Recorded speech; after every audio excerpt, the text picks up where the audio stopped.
चला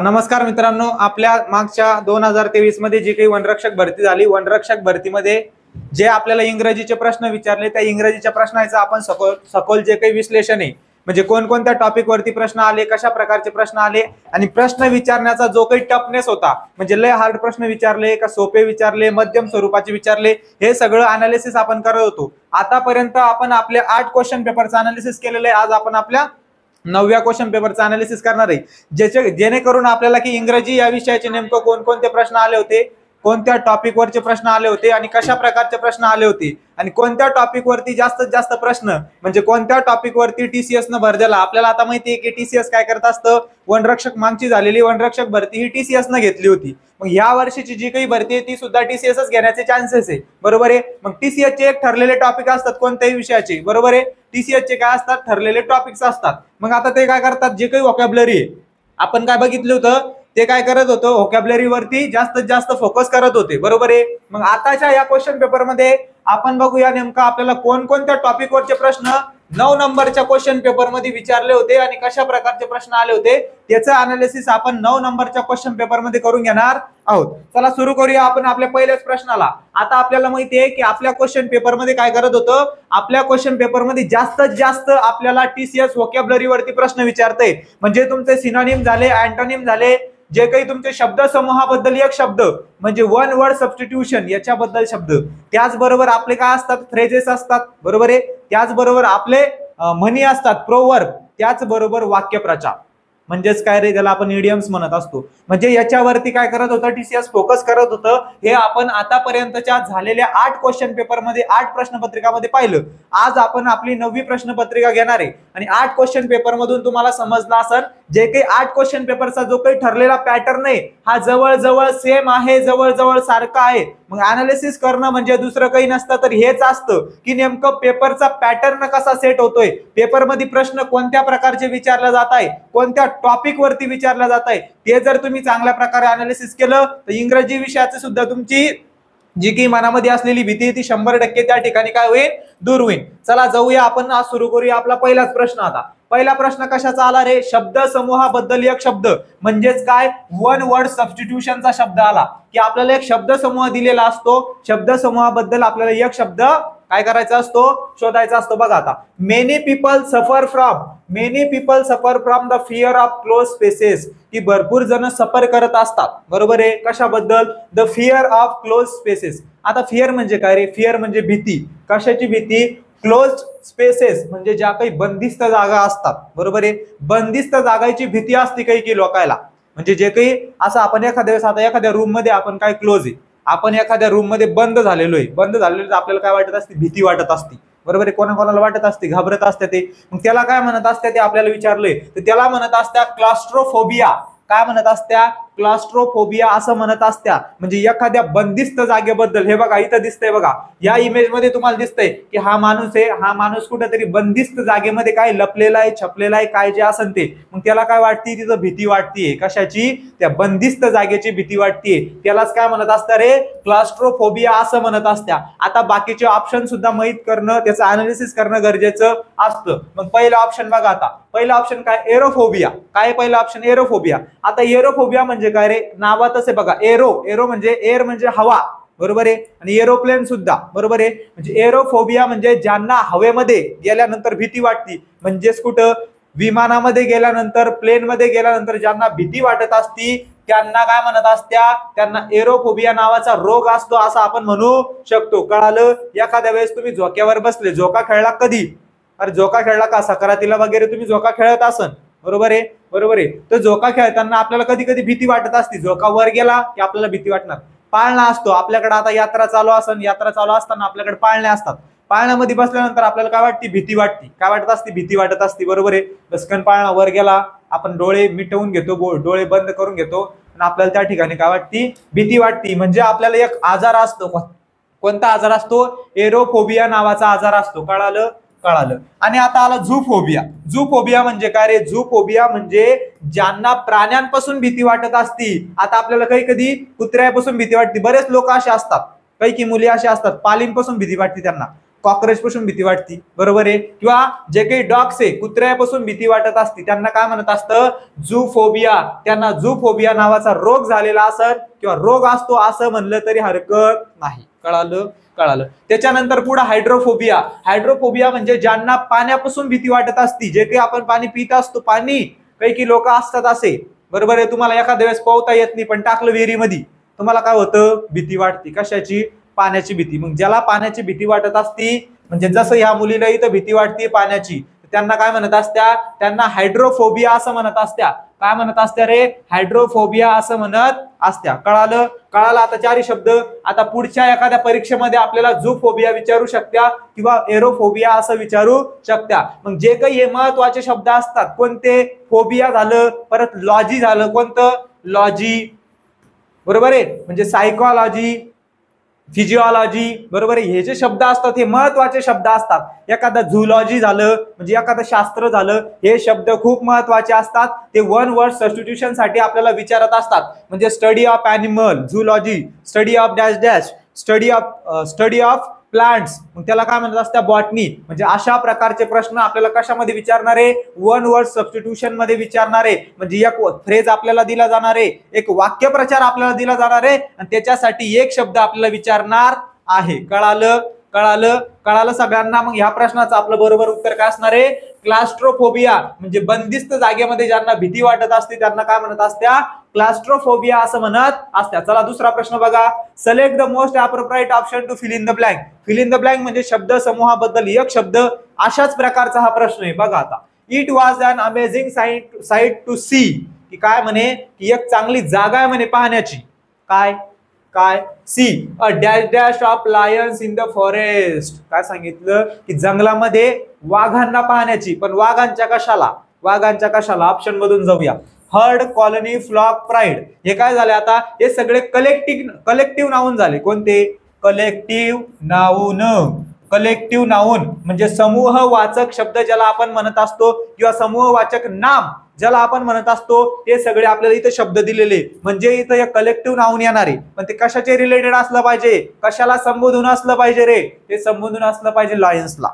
म्हणजे इथं कशाबद्दल बोललं? की लायन्सचा समूह, बरोबर आहे. लायन्सचा संघ म्हणजे जे काही आपले सिंह आहे, सिंहाच्या समूहाबद्दल बोललेलं आहे. तर सिंहाच्या समूहाला काय म्हणत असत्या? सिंहाच्या समूहाला म्हणत असत्या प्राईड. काय म्हणत असत्या? प्राईड असं म्हणत असत्या. लक्षात ठेवा, परत परत प्रश्न याच्यावर येत असता. मागच्या झालेल्या परीक्षेमध्ये मराठी या विषयामध्ये सुद्धा याच्यावर भरपूर प्रश्न आले होते आणि इंग्रजीमध्ये सुद्धा बरेच प्रश्न याच्यावरती आले होते. मग ग्रुप ऑफ लायन्स म्हणजे काय रे? प्राईड. त्याला काय म्हणत असत्या? प्राईड म्हणत असत्या. बरोबर आहे. हे बघा इथं दिलेले ग्रुप ऑफ लायन्स त्याला काय म्हणत असत्या? प्राईड म्हणत असत्या. आणि इथं बघा, आता इथं पहिलंच बघा, इथं काय रे? शेळ्या. तुमच्या शेळ्या झाल्या म्हणजेच काय? बकऱ्या झाल्या, मेंढ्या झाल्या किंवा गायी झाल्या, पाळीव प्राणी कोणते असो, मग ते त्यांच्यासाठी काय वापरत असत्या? त्यांच्यासाठी हर्ड असं वापरत असत्या. त्यांच्या समूहाला हर्ड म्हणत असत्या. म्हणजेच काय? कळप. जो काही कळप असतो, बरोबर आहे, त्याला काय म्हणत असत्या? त्याला हर्ड असं म्हणत असत्या. कॉलनी. कॉलनी म्हणजे काय रे? कॉलनी तुम्ही ऐकला असेल एखाद्या शहरामध्ये इकडं तिकडं. म्हणजे जो काही समुदाय असतो, लोकांच्या घरांचा समुदाय किंवा लोक एकत्रित राहतात, वसाहत करून राहतात, त्याला कॉलनी म्हणत असतात. किंवा मुंग्यांचं जे काही वारुळ असतं, मुंग्यांचं घर असतं, वारुळ असतं, त्याला सुद्धा काय म्हणत असत्या? त्याला सुद्धा काय म्हणत असत्या? कॉलनी असं म्हणत असत्या. लक्षातच ठेवायचंय आपल्याला, पाठच झालं पाहिजे. उरलं फ्लॉक, ते तुम्हाला सांगायची गरज नाही, ते माहितीच असेल. फ्लॉक म्हणजे काय? थवा. मग थवा कशाला म्हणत असतो आपण? पक्ष्यांचा थवा असं आपण म्हणत असतो. काय म्हणत असतो? पक्ष्यांचा थवा असं आपण म्हणत असतो. कळालं? कळालं? कळालं. म्हणजे फ्लॉक आपण कशाला वापरणार आहे?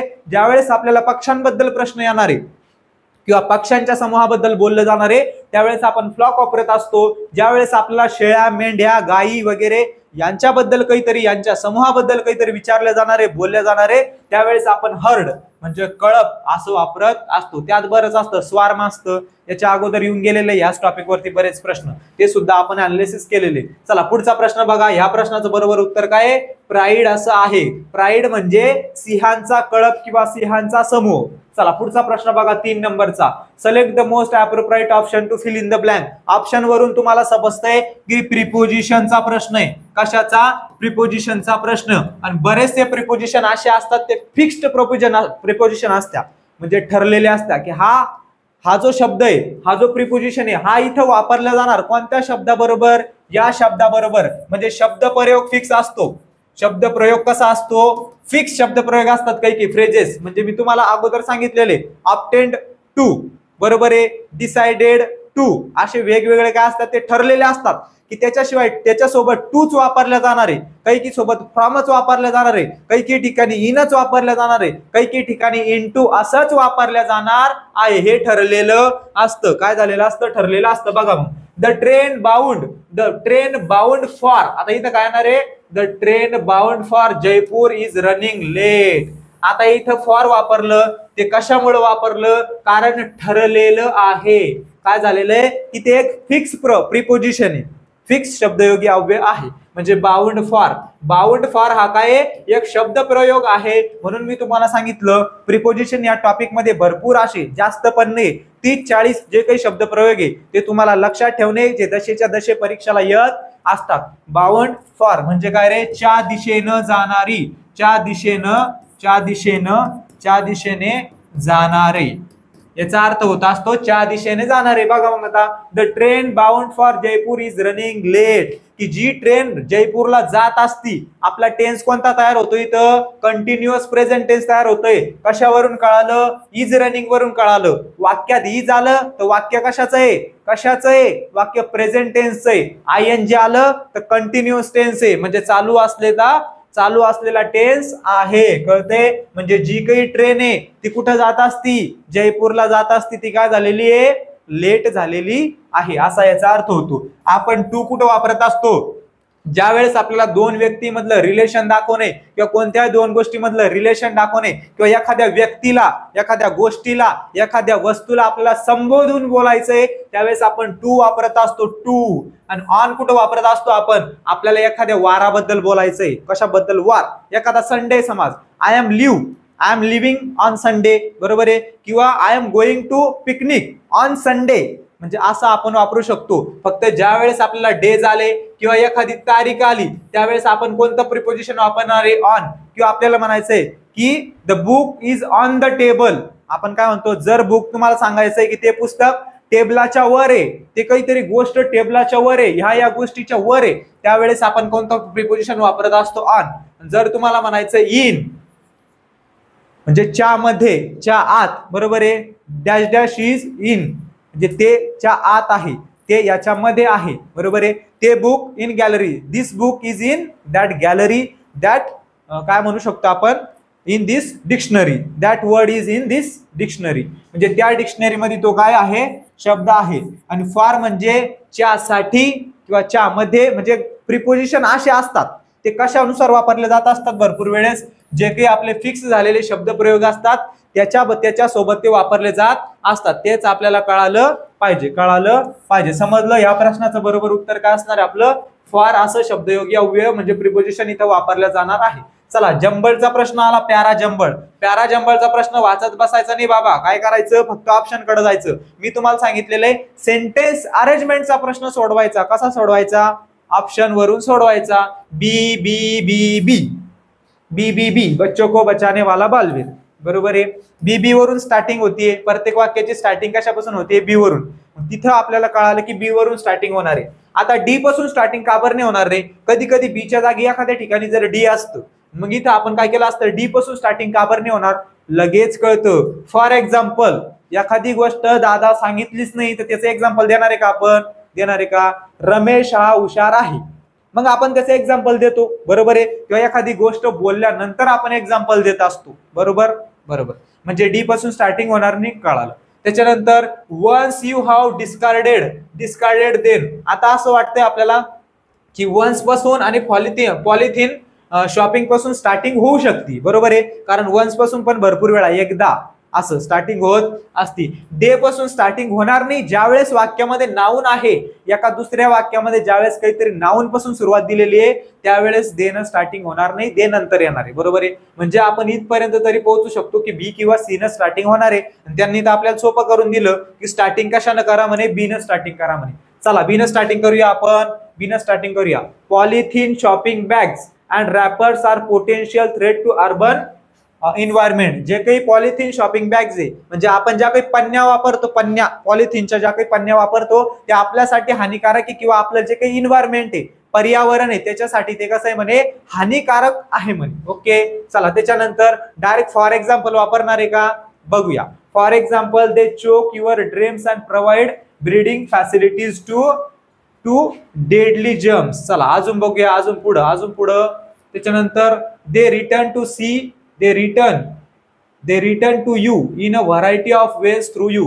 आता काय सांगितलं की ते तुमच्याकडे वापस येत्या म्हणे, ते तुमच्याकडे काय येत्या म्हणे, वापस येत्या म्हणे.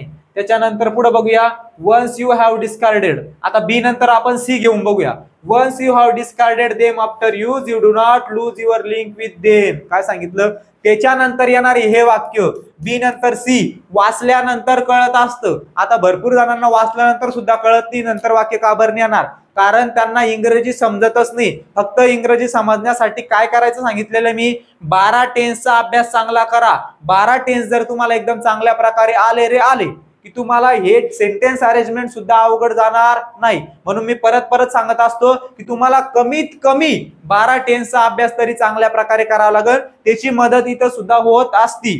कळालं लगेच वाचल्यावर आपल्याला कळतं. त्याच्यानंतर काय येणार आहे रे, सी नंतर, बी नंतर कोणतं वाक्य येणार आहे, बी नंतर C. Once you have discarded them after use you do not lose your link with them. काय सांगितलं, वन्स यू हॅव डिस्कार्डेड, एखाद्या वेळेस तुम्ही त्याला फेकून दिलं, म्हणजे तुम्ही पॉलिथिन बॅग मध्ये काहीतरी आणलं, खाण्यासाठी मटण आणलं आणि ते दिलं फेकून. काय, मटण फेकणार आहे का, नाही. बॅग तुम्ही फेकून दिली तरी त्याची लिंक तुमच्या सोबत तुटून जाती, असं होत नसतं. काय म्हणणे त्याचं, तसं होत नसतं. चला पुढं वाचूया. त्याच्यानंतर काय येणार, A they return to you in a variety of ways through you do not realize. काय सांगितलं, त्या पन्न्या परत तुमच्याकडे वापस येत्या म्हणे. तुम्ही ज्या पन्न्या, ज्या कॅरी बॅग तुम्ही फेकून देत्या ते परत येत असत्या म्हणे. काय येत असत्या, तुमच्याकडे परत येत असत्या म्हणे. कोणत्या ना कोणत्या मार्गाने तरी तुमच्याकडे परत येत असत्या म्हणे. शेवटचा ऑप्शन फॉर एक्झाम्पल. आता एक्झाम्पल दिलं, कसं एक्झाम्पल घ्या. They choke your drains and provide breeding facilities to deadly germs.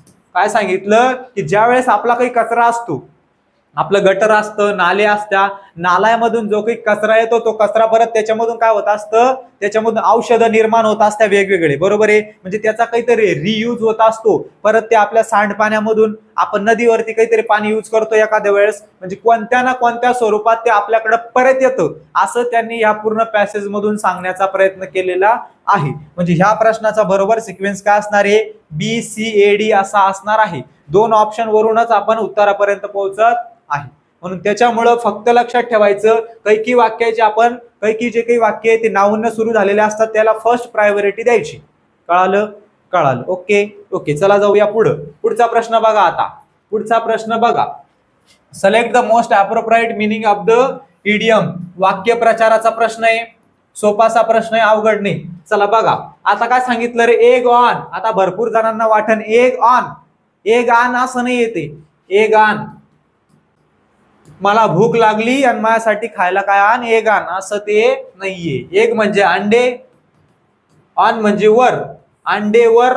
मी तुम्हाला अगोदरच भरपूर वेळा बोललेलं आहे की वाक्य प्रचाराचा आणि मराठी ट्रान्सलेशनचा कोणत्याच प्रकारचा कुठलाच संबंध नसतो, कुठल्याच प्रकारचा संबंध नसतो. आता इथं एग ऑन, अंडे आण असं दिसतंय, पण त्याचा अर्थ अंडे बिंडे असं काहीच नाहीये. वाक्य प्रचाराच्या बाबतीत तेवढं लक्षात ठेवायचं फक्त की मराठीमध्ये ट्रान्सलेशनचा आणि वाक्य प्रचारांचा बिलकुल कोणता संबंध नसतो. मग एग ऑनचा अर्थ काय होत असतो, हे वाक्य प्रचार तुम्हाला लक्षातच ठेवावं लागत्या. मराठी मधले तरी तुम्हाला वाचून एखाद्या वेळेस समजत असतं, पण इंग्रजीचे वाक्यप्रचार तुम्हाला पाठच करावं लागणार आहे. एग ऑन म्हणजे प्रवृत्त करणे. काय करणे, प्रवृत्त करणे. किंवा प्रेरित करणे, लिहून घ्या व्यवस्थित अर्थ, तुम्हाला परत वाक्यप्रचार येऊ शकतो परीक्षेमध्ये. प्रेरित करणे, प्रवृत्त करणे किंवा प्रेरित करणे. एखाद्याला प्रेरित करणं, प्रवृत्त करणं, हा बाबा तुला लय भारी येतं ते. आपल्याला एखाद्याकडे काम असलं आपण काय म्हणतो, अरे तुला लय भारी जमतं ते, तुला लय भारी करता येतं ते, म्हणजे तू एक्सपर्ट आहे त्याच्यामध्ये, तू 30 मार्क खान आहे त्याच्यामध्ये, असं आपण म्हणत असतो. आणि त्याला काय करत असतो, झाडावर चढवत असतो. चने के झाड पर चढाना, असं कशाचा अर्थ आहे, या एक वन या वाक्यप्रचाराचा अर्थ आहे. कळतंय कळतंय. मग याचा आपल्याला काय शोधायचं सांगितले, ऍप्रोप्राइट मिनिंग म्हणजे समानार्थी शोधायचं सांगितले. शोधा मग. टू फॉल, टू फॉल म्हणजे काय, पडणे. टू फॉल म्हणजे पडणे. पडणे आणि प्रेरित करणे समानार्थी झाले का, समानार्थी झाले नाही. टू अपोज, अपोज म्हणजे काय, विरोध करणं. एखाद्याला विरोध करणं म्हणजे बाबा तू चांगला नाहीये, तुला काही जमत नाहीये, हा झाला विरोध करणं. त्याच्यानंतर टू प्रोवोक, टू प्रोवोक म्हणजे काय, टू प्रोवोक म्हणजे काय, टू प्रोवोक म्हणजे प्रवृत्त करणे, प्रेरित करणे.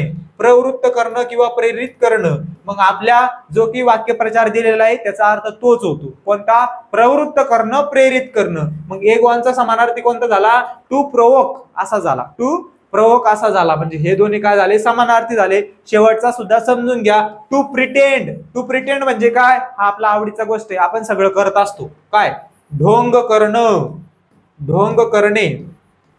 प्रिटेंडचा अर्थ काय होतो, ढोंग करणे असा होत असतो. म्हणजे असा एखादा तुम्हाला शब्द आला किंवा वाक्यप्रचार आला तर त्याचा अर्थ तुम्हाला लिहिता आला पाहिजे. एखादा ढोंग करणाऱ्या व्यक्तीला काय म्हणत असत्या, प्रिटेंडेड असा किंवा प्रिटेंडेड पर्सन, किंवा टू प्रिटेंड म्हणजे काय, ढोंग करणे. कळतंय कळतंय, समजलं. याचं बरोबर उत्तर काय असणार आहे, काय असणार आहे, टू प्रोवोक असं असणार आहे.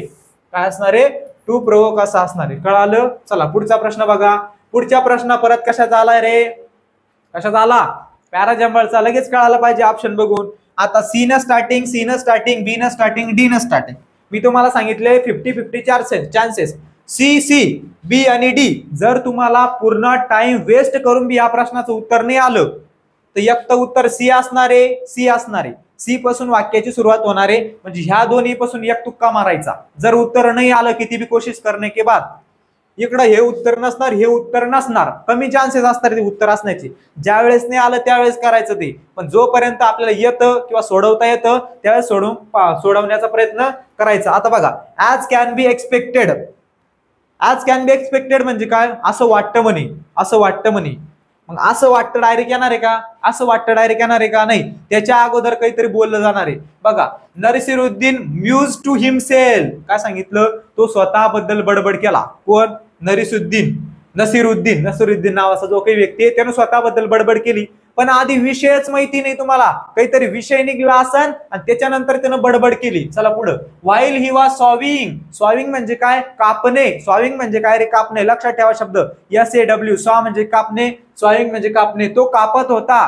काय कापत होता, काही त्याच्या अगोदर काहीतरी बोलल्या गेला असणार नाही का. मी तुम्हाला सांगितलं होतं की ज्यावेळेस वन सनी मॉर्निंग, एकदा काय झालं, वन संडे, एका रविवारी, वन्स एकदा, असे जे शब्द असतात त्यानं गोष्टी चालू होत असत्या, बरोबर की नाही. एकदा असं झालं होतं, एकदा मी इकडे गेलो होतो, एकदा मी पोहायला गेलो होतो, एकदा असं झालं होतं. म्हणजे वन म्हणजे काय, वन म्हणजे एकदा, वन्स म्हणजे एकदा. One sunny morning. आता सनी म्हणजे काय, एखाद्या पोराचं नाव नाही उचललं इथं. सनी हा शब्द वापरला समर साठी.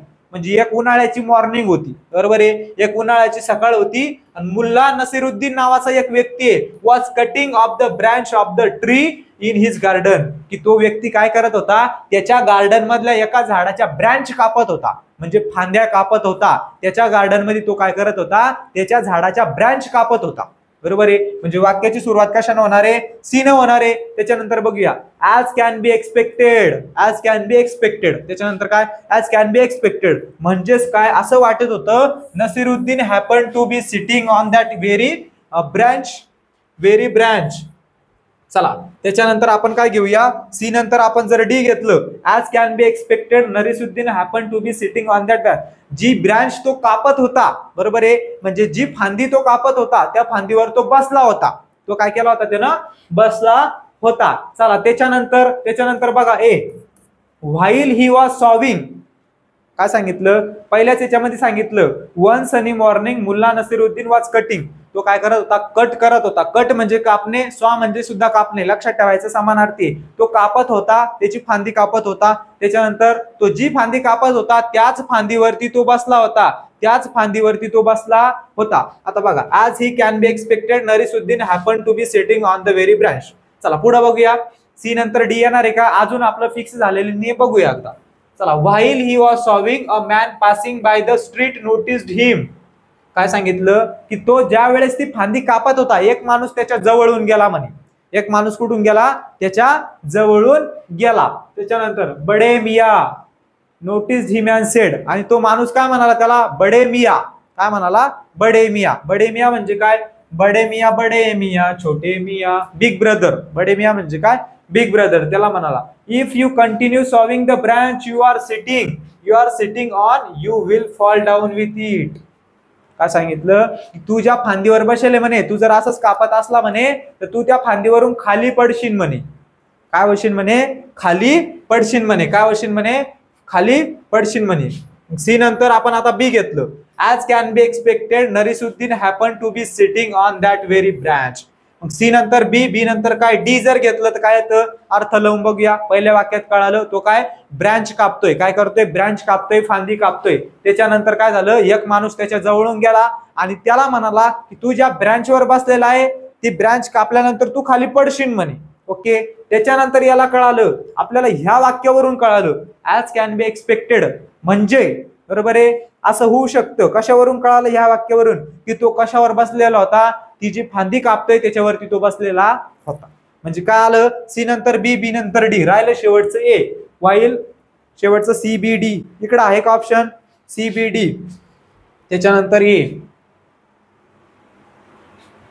नरिसुद्दीन muse to himself this foolish man has nothing better to do than go around telling other people what to do and what not to do. चला परत व्यवस्थित एकदा समजून घेऊया. हे बघा, नरिसुद्दीन म्यूज टू हिमसेल्फ. आता हिमसेल्फ म्हणजे स्वतःबद्दल त्यानं बडबड केली, बरोबर आहे. ते वाक्य सुद्धा अगोदर येणार नाही. आपल्याला सी न वाक्य स्टार्टिंग झालं. सी नंतर डी जर आपण घेतला, सी नंतर आपल्याला कळालं तो झाड कापत होता, ब्रांच कापत होता, फांदी कापत होता. पण तो फांदी कोणती कापत होता रे, तो ही फांदी कापत होता ज्या फांदीवरती तो बसलेला होता, तीच फांदी तो कापत होता. ओके. चला, त्याच्यानंतर व्हाईल ही वॉज सॉविंग. काय झालं, while he was sawing a man passing by the street notice. आता हे कळालं आपल्याला की ए नंतर बी वाक्य येणार आहे. ए नंतर बी वाक्य का बरं येणार आहे ते मी सांगतो तुम्हाला. आता तो माणूस तिथून जात होता, बरोबर आहे. त्याच्यानंतर Nasruddin muse to himself this foolish man has nothing better to do.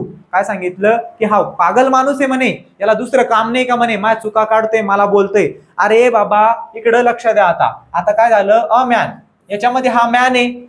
मग ह्या स्वतःमध्ये विचार करतोय की हा माणूस पागल आहे असंच बोलतोय. पण त्याच्या अगोदर कोणता माणूस ते तर आपल्याला कळायला पाहिजे. म्हणजे त्याच्या अगोदर ज्या माणसाबद्दल बोलल्या गेलेले तो माणूस पहिल्या वाक्यामध्ये आलेला आहे, बरोबर आहे. मग असे आपल्याला सोपे लॉजिक आले पाहिजे. म्हणजे ए नंतर बी येणार हे आपल्याला कळालंच पाहिजे. मग ए नंतर बी ह्या वाक्यामध्ये आहे, पण आपलं वाक्य त्यानं स्टार्टिंग झालेलं नाही सी न. मग ए नंतर बी याच्यामध्ये आहे का, नाही. या दोन वाक्यामध्ये, या दोन ऑप्शन मध्ये तुम्हाला काय होतं, कन्फ्युजन होतं, बरोबर आहे. ए नंतर बी यायलाच पाहिजे, ए नंतरच बी यायला पाहिजे. त्याच्यामुळे हे आपलं बरोबर उत्तर असणार आहे. व्यवस्थित लक्ष द्यायचं. कळालं, समजलं, हे आपलं बरोबर उत्तर असणार आहे. या सिक्वेन्सनं जर आपण लावलं तर बरोबर आपले काय होतो, एक पॅसेज त्या ठिकाणी तयार होत असतो. म्हणून बरोबर उत्तर काय असणार आहे, बरोबर उत्तर काय असणार आहे, पहिलं असणार आहे. कळालं. चला पुढे बघूया आपण आता.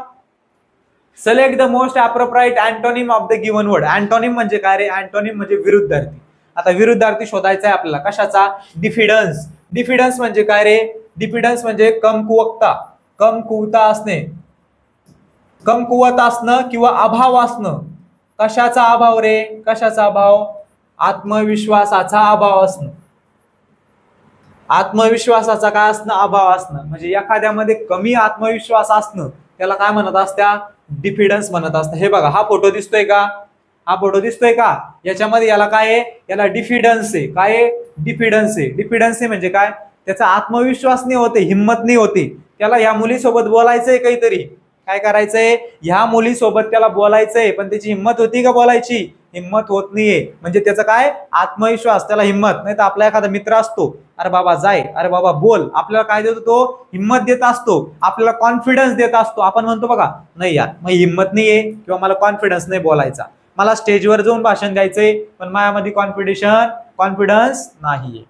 कॉन्फिडन्सच्या विरुद्धार्थी शब्द कोणता झाला, डिफिडन्स. म्हणजे आत्मविश्वासाचा अभाव असणं किंवा आत्मविश्वास कमी असणं. म्हणजे जसा हा मुलगा घाबरतो या मुलीसोबत बोलायला किंवा त्याची हिंमत होत नाही, म्हणजे त्याच्यामध्ये कॉन्फिडन्स नाहीये बोलायचा. कळालं. म्हणजे याचा विरुद्धार्थी शब्द काय असणार आहे डिफिडन्सचा, तो असणार आहे कॉन्फिडन्स. कळतंय, समजतंय.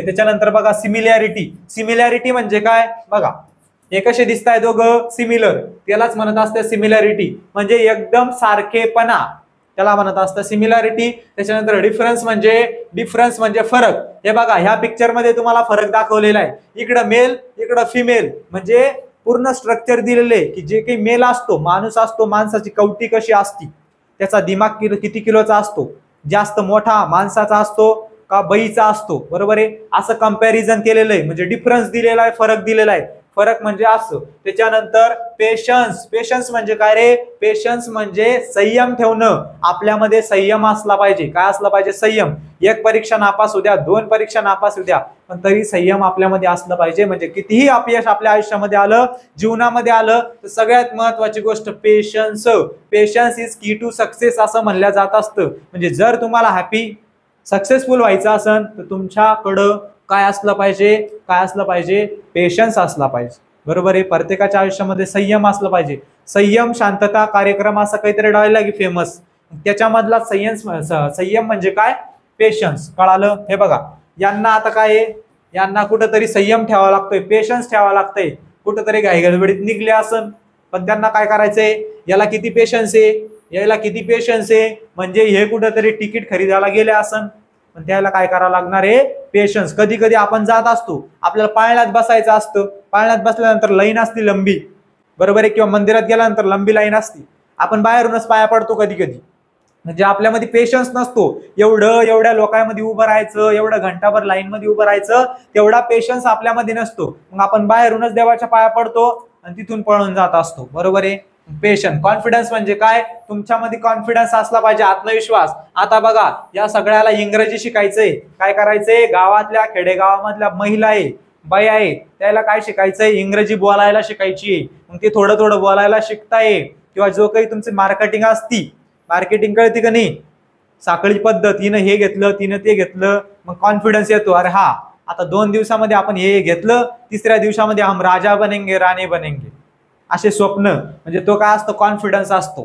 त्याला काय म्हणत असतो आपण, आत्मविश्वास म्हणजेच कॉन्फिडन्स. जो काही आपल्या डिफिडन्स या शब्दाचा काय असणार आहे, विरुद्धार्थी शब्द असणार आहे. चला पुढे बघूया. He turn dash dash deep ear to. Preposition आहे का आर्टिकल रे, आर्टिकल वरचा प्रश्न आहे, बरोबर आहे. कशावरचा प्रश्न आहे, अरे दादा आर्टिकल वरचा प्रश्न आहे. कशावरून कळालं, ऑप्शन वरून कळालं की हा आर्टिकलचा प्रश्न आहे म्हणून. चला, ए एन द आर्टिकल आहे. 2 आर्टिकल आपल्याला वापरायचे. सांगितलेलं आहे की आर्टिकल कुठे यूज होत असतं, जिथं व्यंजन दिलेलं आहे किंवा व्यंजनाचा ध्वनी निघतो, उच्चार निघतो, तिथं ए वापरायचं. मग ऍडवाइस ए काय रे, ए काय सांगा मला आता, ए काय, अरे ए हा काय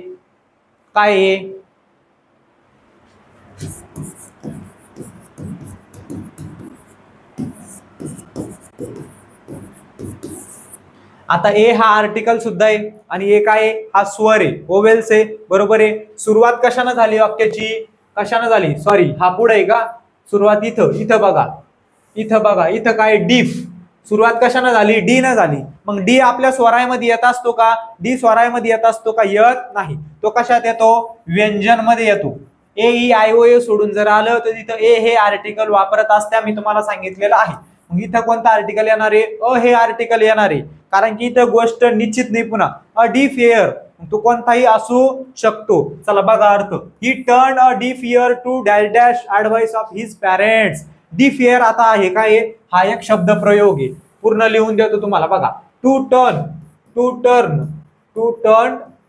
अ डीफ इयर हा वाक्यप्रचार आहे, हा काय आहे, हा एक वाक्यप्रचार आहे, त्याचा अर्थ होत असतो दुर्लक्ष करणं. काय करणं? दुर्लक्ष करणं. मग त्यानं दुर्लक्ष केलं. कोणाकडे दुर्लक्ष केलं? की त्याचे आई वडील, त्याचे पॅरेंट्स त्याला काहीतरी सल्ला देत होते आणि त्याच्याकडे त्यानं दुर्लक्ष केलं की बाबा तू पोलीस होय, तू दुसऱ्या भानगडीत पडू नको, असे सल्ले दिले.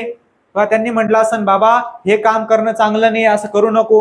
आपल्याला एखाद्या वाईट सवय असती, ते आपल्याला सल्ले देत असत्या, ऍडवाइस देत असत्या, हे करणं चांगलं नाही, करू नको. पण आपण काय, आपण आपले मनाचे राजा असतो, त्याच्यामुळे आपण त्यांच्याकडे लक्ष देत नसतो, दुर्लक्ष करत असतो. म्हणजेच काय रे, turn a deaf ear to. त्याच्यानंतर इथं कोणतं येणार आहे? इथं येणार आहे द. इथं कोणतं येणार आहे? द. आता बऱ्याच जणांना वाटत असं इथं ॲन का बरं नाही आलं, इथं कन्फ्युजन होतं आपल्याला. ॲन आणि द मध्ये कन्फ्युजन होत असतो, गोंधळ होत असतं. गोंधळायचं नाही. ॲन केव्हा वापरत असत्या? ज्यावेळेस इथं ए आय ओ यू आलं त्यावेळेस. बरोबर आहे, बरोबर आहे. पण आपल्याला पुढचा शब्द पाहायचा असतो, पुढचा जो काही शब्द आहे तो पाहणं गरजेचा असतो. कशामुळं? कारण की कोण बोललेलो आहे, एकच व्यक्ती, निश्चित व्यक्ती बोललेला आहे का, विशिष्ट व्यक्ती बोललेला आहे का? बघा, he turned a deaf ear to the advice of his parents. His parents हा शब्द जर तिथं नसता तर तिथं द हे आर्टिकल आलं नसतं, ॲन हे आर्टिकल आलं असतं. पण हिज पॅरेंट्स म्हणजे एक फिक्स लोक आहे, त्याचे 2-2 पॅरेंट्स असू शकता का? असू शकता का?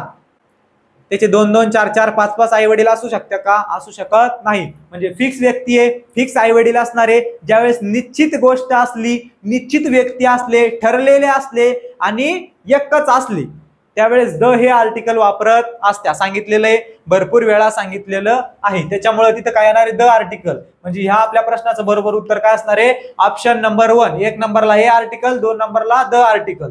चला पुढे बघूया. Select the most appropriate synonym of the given word. Synonym म्हणजे समानार्थी ओळखायचा, आपल्याला समानार्थी ओळखायचा आहे. ओळखा मग आता. ऑब्स्टिनेट, बऱ्याच वेळेस हा शब्द विचारला गेलेला वेगवेगळ्या परीक्षामध्ये, म्हणून व्यवस्थित लक्ष ठेवा. त्याचबरोबर स्टबन. स्टबन हा शब्द TCS न लय वेळा रिपीट केलेला आहे, खूप वेळा रिपीट केलेला आहे. तलाठीच्या भरतीमध्ये सुद्धा 2-3 वेळा रिपीट केलेला आहे. मग हे शब्द महत्वाचे असतात, त्याच्यामुळे हे शब्द लिहूनच ठेवायचे, कारण जेणेकरून ते शब्द रिपीट होत असतात. बघा आता, ऑब्स्टिनेट म्हणजे काय रे? ऑब्स्टिनेट म्हणजे हट्टी असलेला. कसा असलेला? हट्टी. जसं आपण लहानपणी हट्ट करत होतो की पप्पा मला तुमच्या सोबत बाजारला घेऊनच चला, मग आपण रडायचो, पडायचो, 2 रुपयासाठी मातीमध्ये लोळायचो, त्याला काय म्हणतात? हट्ट. जसं ही मुलगी करते हट्ट की मला मोबाईल पाहिजे म्हणजे पाहिजेच, मग काही करा मी मोबाईल घेऊन राहणार म्हणजे राहणार. मुलगी काय करते? हट्ट करते. काय करते? हट्ट करते. हट्ट करणं, जिद्दीपणा करणं, त्याला काय म्हणत असत्या? ऑब्स्टिनेट असं म्हणत असत्या. जो हट्टी असतो, जो जास्त जिद्दी असतो, त्याला काय म्हणत असत्या? ऑब्स्टिनेट असं म्हणत असत्या. मग त्याचा समानार्थी शब्द विचारलेला आहे, त्याचा समानार्थी असणारे स्टबन. स्टबनचा अर्थ सुद्धा तोच होतो, हट्टी असणं, जिद्दी असणारा माणूस. कळालं? कळालं? कळालं. बाकीचे ऑप्शन सुद्धा समजून घ्या.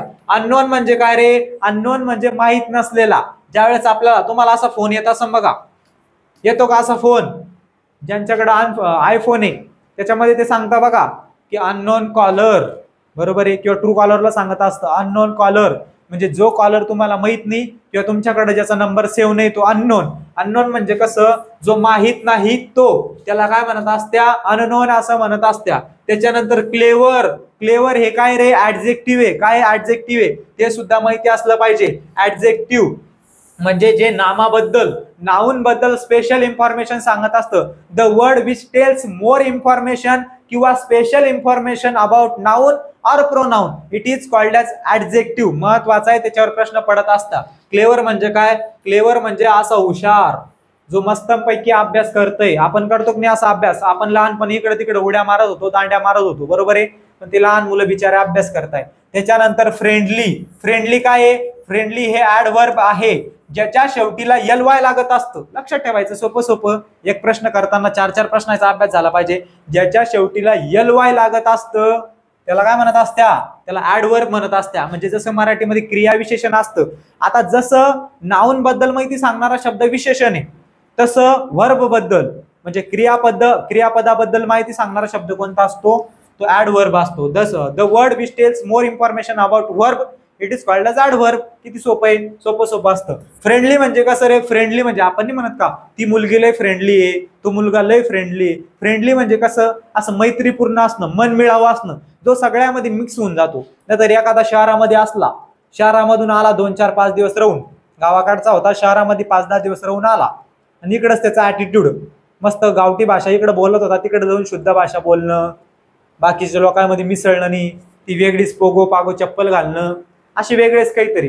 फ्रेंडली म्हणजे कसं बघा, आता हे सगळे कसे मिळून मिसळून राहतात, आपल्याला आवडतं नाही मिळून मिसळून राहिला, तसं आपण मिळून मिसळून राहिलं पाहिजे. मग मिळून मिसळून राहणाऱ्याला काय म्हणत असत्या, फ्रेंडली असं म्हणत असते. आपण म्हणतो माझी मैत्रीण खूप फ्रेंडली आहे, माझा मित्र खूप फ्रेंडली आहे, याचं बरोबर उत्तर काय असणार आहे, स्ट्रबन असा असणार आहे. भरपूर वेळा रिपीट झालेला शब्द आहे, त्याच्यामुळे लक्षात ठेवा. चला पुढचं बघा, select the most appropriate option of the given idiom. वाक्यप्रचार आहे, वाक्यप्रचाराचा अर्थ शोधायचा आहे आपल्याला. जास्तीत जास्त आपल्याला समानार्थी येतंय, मग वाक्यप्रचाराचा समानार्थी किंवा समानार्थी शब्द. विरुद्धार्थी फक्त कशावरती येतंय, अँटोनिम वरती. प्रत्येक प्रश्नपत्रिकामध्ये एखादा प्रश्न आला तर येतोय, पण सिनोनिम वरती जास्त भर आहे. इथं आपल्याला अनालिसिस केल्यानंतर कळतंय. चला, ऍट द 11th hour आपल्याकडे घड्याळ असती, घड्याळामध्ये 12 काट्या असत्या, इथं 12 असतो, इथं 11 असतो. म्हणजे इकडून गाडी सुरू झाली, कुठपर्यंत गेली, 11 पर्यंत, म्हणजे 12 पर्यंत ती पोहोचणारच आहे. म्हणजे कशी आहे, घाईमध्ये. कशी आहे, घाईमध्ये, म्हणजे शेवटला पोहोचत पोहोचत आली गाडी. गाडी कुठं पोहोचत आली, शेवटला गाडी पोहोचत पोहोचत आली. मग याचा बरोबर जो काही समानार्थी असणार आहे तो काय असणार आहे, at the last moment.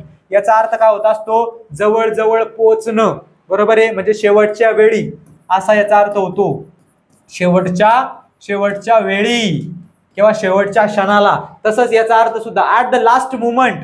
Last moment म्हणजे काय, शेवटच्या क्षणाला किंवा शेवटच्या वेळी. म्हणजे हे दोन्ही काय असणार आहे, समानार्थी वाक्यप्रचार असणार आहे. कळालं. त्याच्यानंतर इमिडिएटली. इमिडिएटली म्हणजे काय, आपण म्हणतो इमिडिएटली करते, इमिडिएटली करते म्हणजे लवकर कर. इमिडिएटली म्हणजे लगेच, ताबडतोब. लगेच आणि ताबडतोब म्हणजे काय, इमिडिएटली. कळालं. ऍट द अर्लिएस्ट म्हणजे शक्य होईल तेवढ्या लवकर. अर्लिएस्ट म्हणजे कसं, अर्ली म्हणजे लवकर आणि अर्लिएस्ट सुपरलेटिव्ह फॉर्म मध्ये जर वापरलं, यूज केलं तर लय लवकर, लवकरात लवकर लग्न उरका. काय होते, लग्नाला वेळ होते, वधूचे मामा वराचे मामा लवकरात लवकर लग्न मंडपामध्ये या. म्हणजे जितक्या लवकर होईल तितक्या लवकर, त्याच्यासाठी ऍट द अर्लिएस्ट असं वापरत असत्या. मग ऍट काय झालं रे, ऍट झालं तुमचं प्रिपोजिशन. मग ऍट सोबत काय वापरणार, अर्लिएस्ट. म्हणजे प्रिपोजिशनचा सुद्धा तुमचा इथं अभ्यास झाला. त्याच्यानंतर स्लोली काय आहे, मी तुम्हाला आता सांगितलं, ly जर लागलेला असलं कशाला, क्रियापदाला, व्हर्बला, त्याला ऍडव्हर्ब म्हणत असत्या, क्रियाविशेषण म्हणत असत्या. क्रियाविशेषण तयार झाला. स्लोली अँड स्टेडीली हा सुद्धा काय आहे, क्रियाविशेषण आहे, ऍडव्हर्ब आहे. स्लोली अँड स्टेडी म्हणजे काय रे, शांततेनं, दमानं, हळूवारपणे आणि सातत्यपूर्ण. मग याचा समानार्थी बरोबर काय असणार आहे, ऍट द लास्ट मोमेंट म्हणजे शेवटच्या क्षणाला, शेवटच्या वेळेला, जसं ऍट द 11th hour आहे तसं. कळालं. चला पुढचा प्रश्न बघा. पुढच्या प्रश्नामध्ये आपल्याला काय शोधायचंय, स्पेलिंग एरर शोधायचंय. काय शोधायचंय, स्पेलिंग एरर. बघा मग आता स्पेलिंग एरर कुठे आहे, द डिस्ट्रिक्ट ऍडमिनिस्ट्रेशन. आता जे काही शब्द आहे, ऍडमिनिस्ट्रेशन हा चुकीचा असू शकतो, रोज टू द ओकेशन हा चुकीचा असू शकतो, रिहॅबिटेटेड हा चुकीचा असू शकतो. त्याच्यानंतर रिहॅबिटेटेड ऑप्शन बघा. आफ्टर द डिवास्टिंग अर्थक्वेक म्हणजे काय रे, अर्थक्वेक तुम्हाला समानार्थी विरुद्धार्थी मध्ये विचारू शकता. अर्थक्वेक म्हणजे भूकंप. त्याच्यानंतर इनहॅबिटेटेड हा शब्द चुकलेला आहे बघा, हा शब्द चुकलेला आहे. त्याची स्पेलिंग काय असती, रिहॅबिटेटेड अशी असती. रिहॅबिटेटेड तुमच्या दिलेल्या क्वेश्चन पेपर मध्ये ती कशी आहे, तुमच्या दिलेल्या क्वेश्चन पेपर मध्ये ती चुकीची दिलेली आहे. तशी रिहॅबिटेटेडची स्पेलिंग नाही. रिहॅबिटेटेड म्हणजे काय, नाविन्यपूर्ण, पुनर्वसन करणं. बरोबर आहे, पुनर्वसन करणं म्हणजे परत क्रिएट करणं, त्याला काय म्हणत असत्या, रिहॅबिटेटेड असं म्हणत असत्या. आणि त्या शब्दाची स्पेलिंग इथं चुकीची दिलेली आहे. तेच आपल्याला स्पेलिंग एरर ओळखायचं सांगितलेलं आहे. जे विशिष्ट शब्द असतात त्याच्यामध्ये स्पेलिंग एरर असतं, जसं की ओकेजन झालं, जसं की ऍडमिनिस्ट्रेशन झालं, अशा शब्दांमध्ये स्पेलिंग एरर राहत असतं. चला बघा. त्याच्यानंतर select the most appropriate option to fill in the blank. आता बघा, आत्ताच आपला कशावरती विषय झाला होता रे, कशावरती विषय झाला होता आपला आत्ताच विषय झाला होता ऍडवर्ब वरती, म्हणजे क्रियाविशेषण वरती. जो शब्द क्रियापदाबद्दल माहिती सांगत असतो त्याला काय म्हणत असत्या, क्रियाविशेषण असं म्हणत असत्या, म्हणजेच ऍडवर्ब असं म्हणत असत्या. मी तुम्हाला सांगितलं ly लगे, ज्याच्या शेवटी ly लागलेलं असतं ते काय असतं, आपलं ऍडव्हर्ब असतं. सांगितलेलं होतं बघा. मग द चिल्ड्रन कुल्ड, नंतर काय येणार इथं, रिअरली, डेली. डेली म्हणजे काय, रिअरली म्हणजे काय, रिअरली म्हणजे कधी कधी, आपण नाही म्हणत का रिअरली. रिअरली म्हणजे कधी कधी, कधी कधी. डेली म्हणजे रोजच. मोस्टली, मोस्टली म्हणजे काय, बऱ्याचदा, खूप वेळा. मोस्टली म्हणजे बऱ्याचदा किंवा खूप वेळा. युजुअली, युजुअली म्हणजे नेहमी, सदा सदा सदा. युजुअली म्हणजे काय, नेहमी सदा. मग इथं बरोबर जे काही ऍडव्हर्ब येणार आहे ते कोणतं येणार आहे, ते येणार आहे रेअरली. कोणतं येणार आहे, rarely. The children could rarely wait for their turn on the rural, की कधी कधीच ते काय करू शकत्या, की त्याचा काही टर्न आहे त्या टर्नचा तो वेट करू शकत्या, वाट पाहू शकत्या. कशाबद्दल, रोलर कोस्टर बद्दल ते वाट पाहू शकत्या, पण कधी कधी पाहू शकत्या. रोजच वाट पाहू शकत नाही, बरोबर आहे, किंवा जास्त वेळा पाहू शकत नाही, किंवा बऱ्याच वेळेस पाहू शकत नाही. मग इथं काय येणार आहे, रेअरली असा ऍडव्हर्ब इथं बरोबर यूज होणार आहे. तुमचे जे काही पार्ट ऑफ स्पीच आहे, ज्या ज्या गोष्टी सांगतो करून घ्या चालायचे. सेंटेन्स सगळे व्यवस्थित शिकून घ्या, टेन्स. त्याच्यानंतर तुमचं पार्ट ऑफ स्पीच एकदम चांगलं पक्क करून टाका. म्हणजे जे तुम्हाला बेसिक प्रश्न येणार आहे, कशावरती रे, ज्या शब्दाच्या जाती असतात त्याच्यामध्ये क्रियापदावरती तुम्हाला प्रश्न पडतोय, बरोबर आहे. प्रिपोजिशन वरती बरेच प्रश्न पडताय, बरोबर आहे. ऍडव्हर्ब वरती आता पडला. म्हणजे असे जे प्रश्न तुम्हाला येत आहे, ह्या प्रश्न तुमचे पार्ट ऑफ स्पीच मधून, म्हणजे बेसिक्स पासून, जे काही बेसिक असतं इंग्रजीचं, शब्दांच्या जातीपासून तुमच्याकडून ते काय होऊन जाईल, कव्हर होऊन जाणार आहे. Okay okay okay okay. चला, part of the following sentence have been given spelling error. काय दिलेलं आहे, स्पेलिंग इरर दिलेलं आहे. You will soon get a promotion since your boss is well dispose towards you. काय सांगितलं, की जर तो काम त्या बॉसला आवडलं किंवा त्या बॉसनं त्याकडे जास्त लक्ष दिलं किंवा तुला काय केलं, मोटिवेट केलं की बाबा काम कर असं तसं, तर तू काय होईल म्हणतो, you will soon get a promotion. तुझं काय भेटणार आहे, तुला काय भेटणार आहे, प्रमोशन भेटन. म्हणजे तो काय होईल, प्रमोशन होईल म्हणा. ज्या वेळेस तुला बॉसनं काय केलं, डिस्पोज केलं, म्हणजे परावृत्त केलं किंवा काम करण्यासाठी हिंमत दिली, त्यावेळेस काय होईल, तो प्रमोशन होईल म्हणे. जर तुम्ही इथं पाहिलं आता टुवर्ड्स, इथं काय आलं रे, टुवर्ड्स. टुवर्ड्स म्हणजे काय, टुवर्ड्स म्हणजे च्याकडे. टुवर्ड्स काय, आता टुवर्ड्स काय, प्रिपोजिशन, कंजक्शन, काय, च्याकडे प्रिपोजिशन आहे, बरोबर आहे. टुवर्ड्स म्हणजे च्याकडे, म्हणजे तुझ्याकडे लक्ष दिलं. टुवर्ड्सची स्पेलिंग कशी रे, TOW, टुवर्ड्स. टुवर्ड्स अशी स्पेलिंग आहे. यानं काय केलं, इथं ई घातलेलं आहे मधीच. ही अशी स्पेलिंग नसती, बरोबर आहे, बरोबर आहे, बरोबर आहे, बरोबर. स्पेलिंग अशी असते टुवर्ड्सची. इथं सुद्धा चुकीची दिलेली आहे, त्याच्यामुळे पहिलं ऑप्शन आपलं उत्तर असणार आहे. त्याच्यामध्ये टुवर्ड्स या शब्दाची स्पेलिंग चुकीची दिलेली आहे. कळालं, कळालं, कळालं. TOWORDS ओ आहे, TOWORDS, टुवर्ड्स अशी बरोबर स्पेलिंग आहे. याच्यानंतर कधी आली तर बरोबर तुमचं आलं पाहिजे. कधी कधी तुमच्या आता प्रमोशन या शब्दामध्ये सुद्धा चुकीचं दिलेलं असू शकतं. जे विशिष्ट शब्द आहे, महत्वाचे शब्द आहे, ते फक्त तुम्हाला कळाले पाहिजे की कोणत्या शब्दामध्ये चूक असू शकते. चला, त्याच्यानंतर डॅश डॅश, परत आर्टिकल वरचा प्रश्न आहे.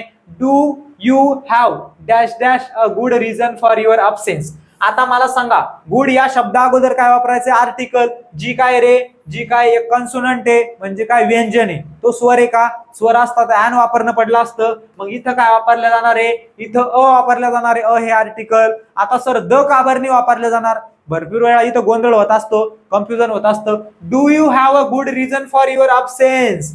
काय सांगितलं, वाचल्या वाचल्या कळालं पाहिजे की तू जे काही सुट्ट्या आणतो म्हणे, ज्या काही अब्सेन्स आहे म्हणे तुया, म्हणजे ज्या काही तुझ्या गैरहजर राहतो म्हणे तू, त्याचं तुझ्याकडे एखादं कारण आहे का म्हणे. आता कारण फिक्स असू शकतं का रे, आपल्याला जर सुट्टी मारायची मग त्याचं एकच कारण असू शकतं का काही, किंवा आपण आजारी आहे. आता आपण शाळेत जायचो लहानपणी, आपण काही आजारी नसायचो, बिजारी नसायचो, पण आपण सांगायचो सरला, मी आज आजारी आहे, मी आज शाळेत येऊ शकत नाही. मग आपल्याला काय काम असायचं, आपल्याला खेळायचं असायचं. कधी कधी तुम्हाला मामाच्या गावाला जायचं होतं, ते एक कारण झालं. कधी कधी तुम्ही आजारी असल्यावर सुट्टीवर असणार आहे, कधी कधी तुमचं टायर पंक्चर होणार आहे गाडीचं, बरोबर आहे. म्हणजे असे वेगवेगळे कारण असू शकतात. निश्चित ठरलेलं आहे का, विशिष्ट आहे का, एकच आहे का. एकच असलं, ठरलेलं असलं, निश्चित असलं, त्यावेळेस द हे आर्टिकल वापरत असतो आपण. पण जर निश्चित माहिती नसलं, कोणतंही असू शकतं, काहीही कारण असू शकतं, सांगता येत नाही, म्हणजे निश्चित नाही. द हे निश्चित आर्टिकल आहे, पण ए आणि ॲन हे अनिश्चित आर्टिकल आहेत. कळालं, कळालं. मग त्याच्यामुळे इथं कोणतं आर्टिकल वापरलं जाणार आहे, ए किंवा ॲन हे आर्टिकल वापरलं जाणार आहे, पण ॲन का बरं नाही वापरलं, कारण स्वरानं सुरुवात झालेली नाही, त्याच्यामुळे ॲन वापरलं नाही, त्याच्यामुळे कोणतं वापरलं, अ वापरलं. टीसीएस जास्तीत जास्त फोकस तुमच्या आर्टिकल वरतीच करतोय की टीसीएस न ज्या ज्या तलाठी भरती घेतली, वनरक्षक भरती घेतली, लेखा कोषागारे विभाग झालं, जे वेगवेगळ्या भरती घेतल्या त्यांनी, त्यांच्यामध्ये ते आर्टिकलला खूप जास्त महत्व देते. जसं काही आर्टिकल त्याचा जवई आहे, त्याचा पाहुणा आहे, असं महत्व ते आर्टिकल या टॉपिकला देत आहे. त्याच्यामुळं या आर्टिकल टॉपिकला सुद्धा आपल्याला आपला बेस्ट फ्रेंड बनवावा लागणार आहे, जेणेकरून आर्टिकलच आपल्याला 2-4 एक्स्ट्रा मार्क देऊन जाणार आहे, कळालं. आर्टिकल टॉपिक व्यवस्थित मन लावून चांगला करायचा आहे. चला पुढचा प्रश्न बघा रे. Select the option one word substitute. काय शब्द समूहासाठी एक शब्द बघा. मग my sister is interested in. माझी जी बहीण आहे तिला इंटरेस्ट म्हणे.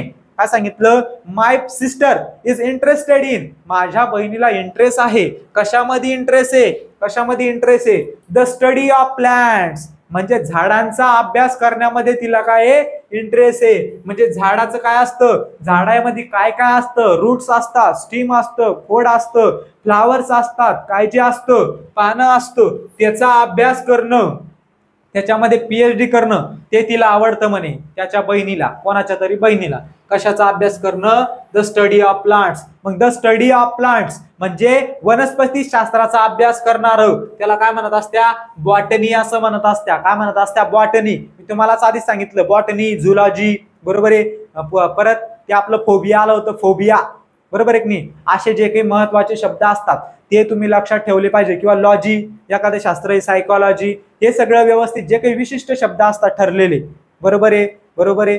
अँथ्रोपॉलॉजी, हे सगळं आपल्या लक्षातच असलं पाहिजे. त्याच्यानंतर ऍस्ट्रॉनॉमी म्हणजे काय रे? जे काही आकाशाचा अभ्यास करत असतं, म्हणजे पृथ्वीचा अभ्यास करणं, सूर्याचा अभ्यास करणं, चंद्राचा अभ्यास करणं, प्लॅनेट्स, तुमचे जे काही 8-9 ग्रह आहे त्याचा अभ्यास करणं, त्याला काय म्हणत असते? ऍस्ट्रॉनॉमर म्हणत असते. ऍस्ट्रॉनॉमी, हे बघा, ऍस्ट्रॉनॉमी म्हणजे एवढ्या सगळ्याचा अभ्यास करणं.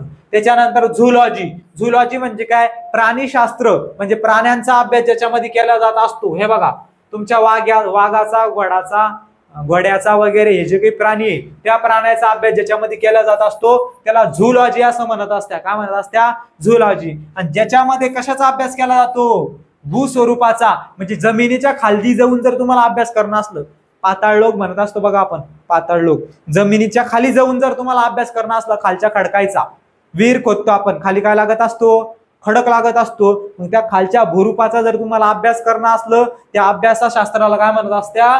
जिओलॉजी असं म्हणत असत्या. कळालं, सगळं कळालं.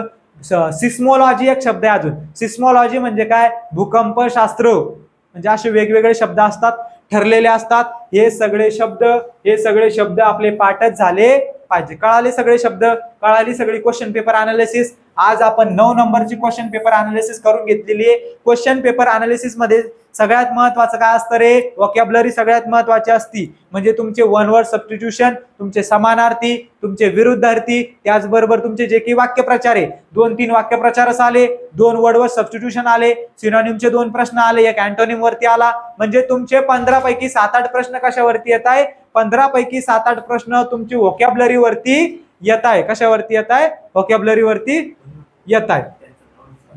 वरती येत आहे. कळतंय, समजतंय सगळं. म्हणजे अशा प्रकारे तुम्हाला वेटेज बघून काय करावं लागणार आहे? अभ्यास करावा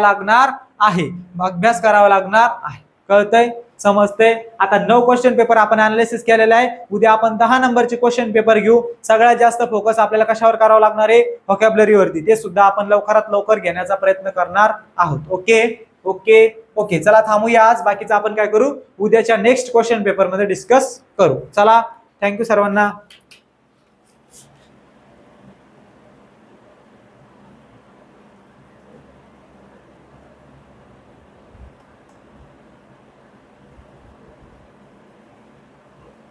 Thank you.